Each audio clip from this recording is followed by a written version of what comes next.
Hello, I'm Severn Suzuki, speaking for ECHO, the Environmental Children's Organization. We're a group of 12 and 13-year-olds trying to make a difference. Vanessa Seti, Morgan Geisler, Michelle Quigg, and me. We've raised all the money to come here ourselves, to come 5,000 miles to tell you adults you must change your ways.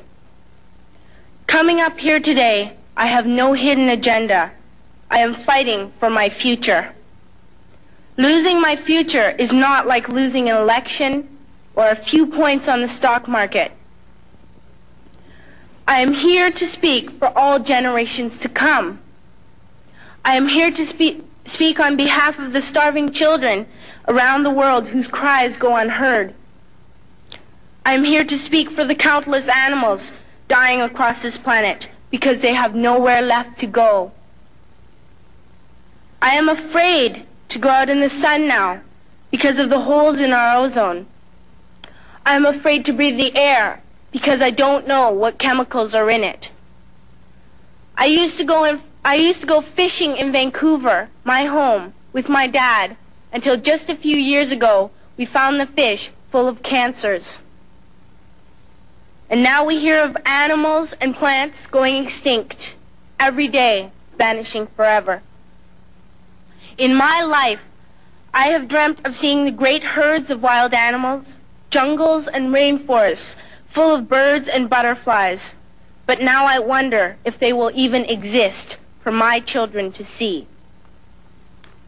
Did you have to worry of these things when you were my age? All this is happening before our eyes, and yet we act as if we have all the time we want and all the solutions. I'm only a child, and I don't have all the solutions. I want you to realize, neither do you. You don't know how to fix the holes in our ozone layer. You don't know how to bring the salmon back up a dead stream. You don't know how to bring back an animal now extinct. And you can't bring back the forest that once grew where there is now a desert. If you don't know how to fix it, please stop breaking it. Here, you may be delegates of your government, business people, organizers, reporters, or politicians, but really, your mothers and fathers, sisters and brothers, aunts and uncles, and all of you are someone's child. I'm only a child, yet I know we are all part of a family, 5 billion strong. In fact, 30 million species strong. And borders and governments will never change that. I'm only a child, yet I know we are all in this together and should act as one single world towards one single goal. In my anger, I am not blind, and in my fear, I am not afraid of telling the world how I feel. In my country, we make so much waste. We buy and throw away, buy and throw away, buy and throw away, and yet northern countries will not share with the needy. Even when we have more than enough, we are afraid to share. We are afraid to let go of some of our wealth. In Canada, we live the privileged life, with plenty of food, water, and shelter. We have watches, bicycles, computers, and television sets. The list could go on for 2 days.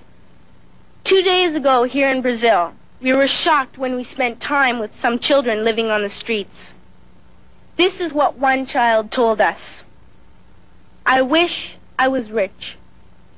And if I were, I would give all the street children food, clothes, medicines, shelter, and love and affection.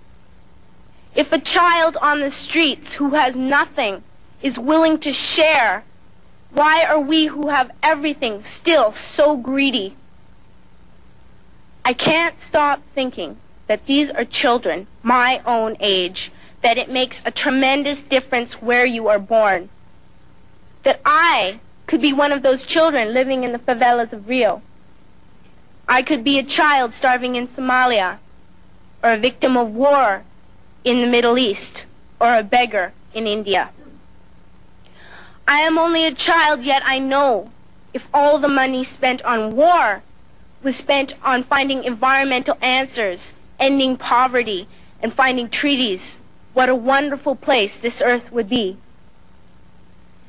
At school, even in kindergarten, you teach us how to behave in the world.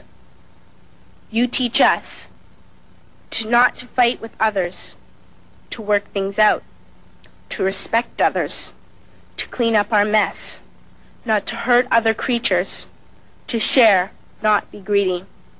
Then why do you go out and do the things you tell us not to do?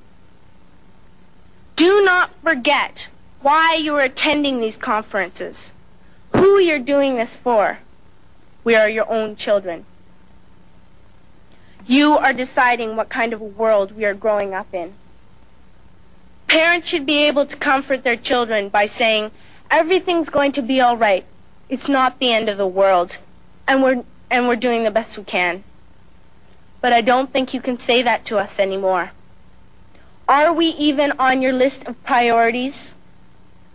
My dad always says, you are what you do, not what you say. Well, what you do makes me cry at night. You grown-ups say you love us, but I challenge you, please, make your actions reflect your words. Thank you.